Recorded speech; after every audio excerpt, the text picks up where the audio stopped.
Hair fall या फिर बोले तो बालों का झड़ना एक ऐसी कॉमन प्रॉब्लम है जिसे हर कोई परेशान है। और इस प्रॉब्लम को खत्म करने के लिए लोग हजारों रुपए खर्च करते हैं। इवन हेयर फॉल को खत्म करने के लिए तरह तरह के मल्टीविटामिन, तरह तरह के हेयर ऑयल और तरह तरह के हेयर लैब को अप्लाई करते हैं, लेकिन फिर भी जो उनकी प्रॉब्लम है वो सॉल्व नहीं होती। और उसके पीछे का मेन रीजन है कि लोग ये नहीं देखते कि हेयर फॉल होने के पीछे कौन से रीजन होते हैं। हेयर फॉल को बंद करने के लिए ट्रीटमेंट कुछ और करते हैं और हेयर फॉल होने के पीछे रीजन कुछ और होता है। अगर आप भी ऐसा करके थक चुके हो और अभी भी अगर आपकी हेयर फॉल की प्रॉब्लम खत्म नहीं हुई, तो आज की ये वीडियो आपके लिए बहुत ही ज्यादा यूजफुल होने वाली है। हेयर फॉल को स्टॉप करने के लिए सबसे पहले आपके लिए ये जानना जरूरी है कि हेयर फॉल होने के पीछे मेन रीजन कौन से होते हैं। हेयर फॉल होने के पीछे मेन 6 कारण हैं। पहला कारण जेनेटिक, दूसरा स्ट्रेस, तीसरा विटामिन की कमी, चौथा सीरियस इलनेस, पांचवा मेडिकेशन एंड छठवा एंड लास्ट हार्मोनल इम्बैलेंस। ये 6 मुख्य कारण है जिसकी वजह से आपको हेयर फॉल की प्रॉब्लम होती है। इस कारण को समझने के बाद अगर आप अपने हेयर फॉल की ट्रीटमेंट करते हो तो आपको 100% उसका रिजल्ट मिलेगा। सबसे पहले हम समझते कि जो हमारा हेयर है उसकी लाइफ सर्कल कैसे होता है।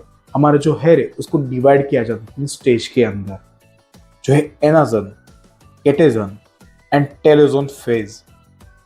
जो एनाजन फेज है वो बाल हमारे सर के ऊपर 90% जितने पाए जाते हैं।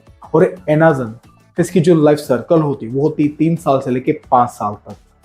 इसे 5 साल तक आपके सर के ऊपर कंटिन्यू बढ़ते रहते हैं। उसके बाद आता है केटेजन। जो केटेजन फेज होता है वो हमारे सर के ऊपर होते 2% जितना, और इसकी जो लाइफ सर्कल होती है वो होती है 4 वीक जितनी। जो आप डेली अपने हेयर को वॉश करते हो, ऑयलिंग करते हो, तो उस टाइम पे जो आपको हेयर फॉल होता है वो सभी तरह के हेयर होते हैं केटेजन फेज के अंदर, जिसकी वजह से ये बाल पकते हैं, मैच्योर होते हैं और 4 वीक के बाद झड़ जाते हैं। और उसके बाद आती है टेलोजन फेज। 8% से लेकर 10% जितने पाए जाते हैं, और इसकी जो ग्रोथ होती है वो कंटिन्यू 3 से 4 महीना होती रहती है। जिसे जो फेज है वो रेस्टिंग फेज होता है। और ये जो तीनों फेज है वो हमारे बाल की लाइफ सर्कल है। अब अगेन आते हैं हमारे टॉपिक के ऊपर। जैसे हमने आगे बात की, जो 6 मेन रीजन है उसकी वजह से आपको हेयर फॉल होता है। अगर आपके फैमिली में भी अर्ली उम्र में ही हेयर फॉल होना स्टार्ट हुआ था, बाल्डनेस होना स्टार्ट हुई थी, तो डेफिनेटली हो सकता है कि आपको भी वो प्रॉब्लम आएगी। और ये जो प्रॉब्लम है वो एक टाइम के बाद स्टार्ट होती है, और ये जो प्रॉब्लम है वो एक पैटर्न में स्टार्ट होती है। अगर आप एलोपैथी डॉक्टर को बोलोगे तो बोलेगा कि जो जेनेटिक हेयर फॉल है, जो जेनेटिक हेयर लॉस है, उसका कोई भी ट्रीटमेंट नहीं होती। लेकिन आयुर्वेद के अंदर ऐसी कुछ मेडिसिन है, ऐसे कुछ रसायन है जिसको इनटेक करने की वजह से जो आपका जेनेटिक हेयर लॉस है उसको थोड़ा बढ़ाया जा सकता है। मीन्स अगर आपको हेयर लॉस 35 की एज में स्टार्ट होने वाला था तो उसको बढ़ा के आप 40 या फिर 45 तक लेके जा सकते हो। अगर आप बहुत ही ज्यादा स्ट्रेस, टेंशन, डिप्रेशन में हो तो उसकी वजह से भी आपको डेफिनेटली हेयर लॉस होगा। तो इसको खत्म करने के लिए आप योगा, प्राणायाम, मेडिटेशन को जरूर करें। इवन अगर आप चाहते हो कि आपका दिमाग शांत रहे तो उसके लिए आप अश्वगंधा एंड ब्राह्मी का प्रयोग जरूर करें, जिसकी वजह से आपका दिमाग शांत रहेगा और आपकी जो हेयर फॉल की प्रॉब्लम थी उससे आपको छुटकारा मिलेगा।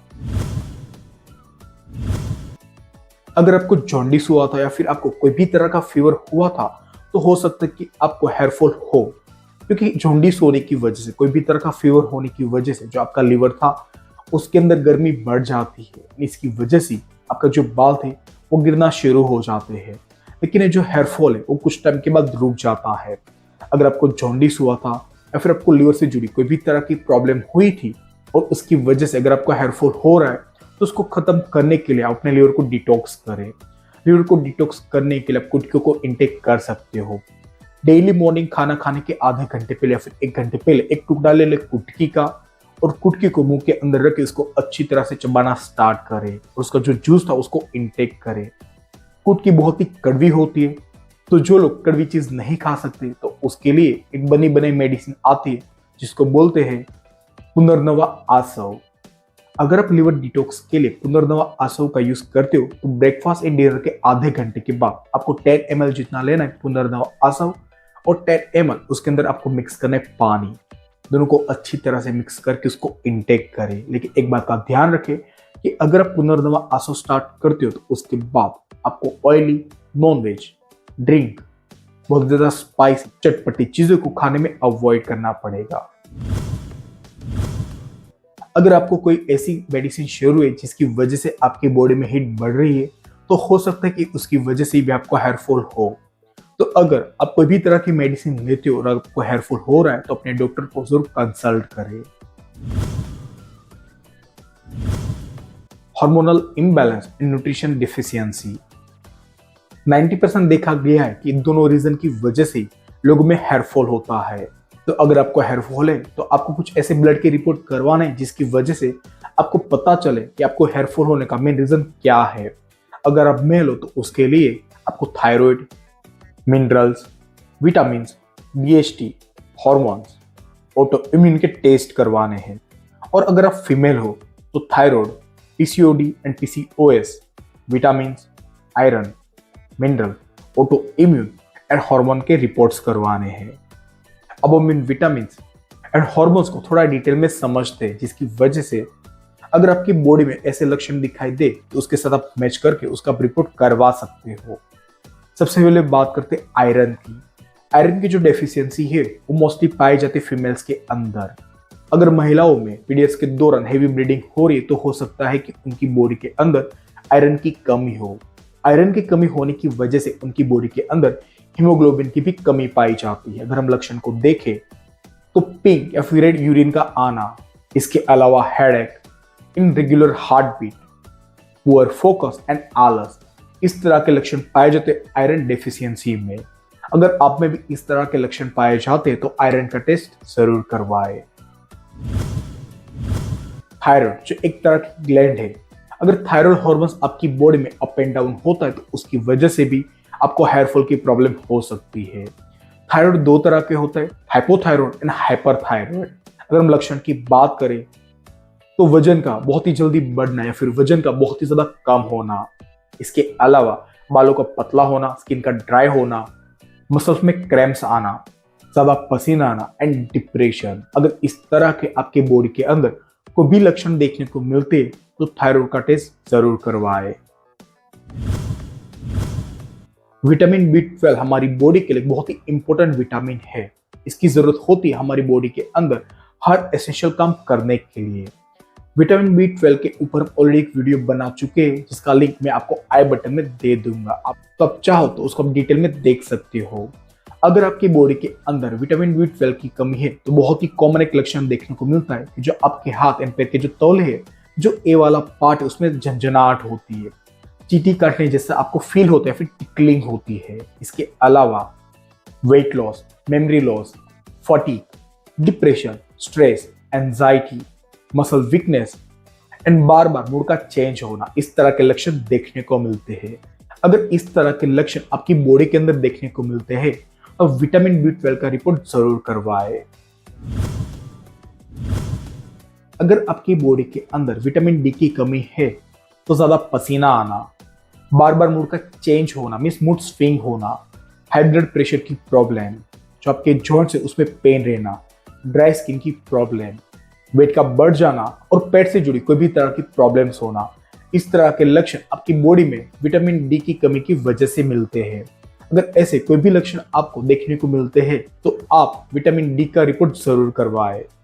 जितने भी हमने आगे विटामिन एंड हॉर्मोन्स की बात की, उस तरह के लक्षण अगर आपकी बॉडी के अंदर देखने को मिलते हैं तो उससे रिलेटेड रिपोर्ट जरूर करवाएं। या फिर आप चाहो तो ये सभी तरह के रिपोर्ट आप एक साथ में करवा सकते हो, जिसकी वजह से आपको आइडिया आएगा कि आपका जो हेयरफॉल है उसके पीछे का रीजन क्या है।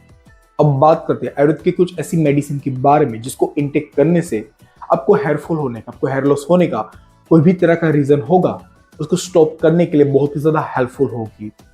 आयुर्वेद के अंदर ऐसे कुछ रसायन है जिसको आप कंटिन्यू इनटेक करना स्टार्ट करते हो तो आपको हेयर से जुड़ी कोई भी तरह की प्रॉब्लम्स हो तो उसको खत्म करने में बहुत ही ज्यादा हेल्पफुल होता है। जैसे अगर हम बात करें तो नरसिम्हा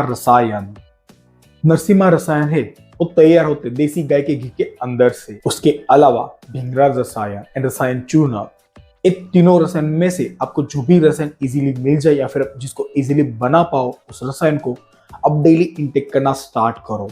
इवन आप एप्लीकेशन के लिए मीन्स ऑयलिंग के लिए महाभृंगरादि तेलम या फिर नीली भृंगरादि तेलम का यूज करें।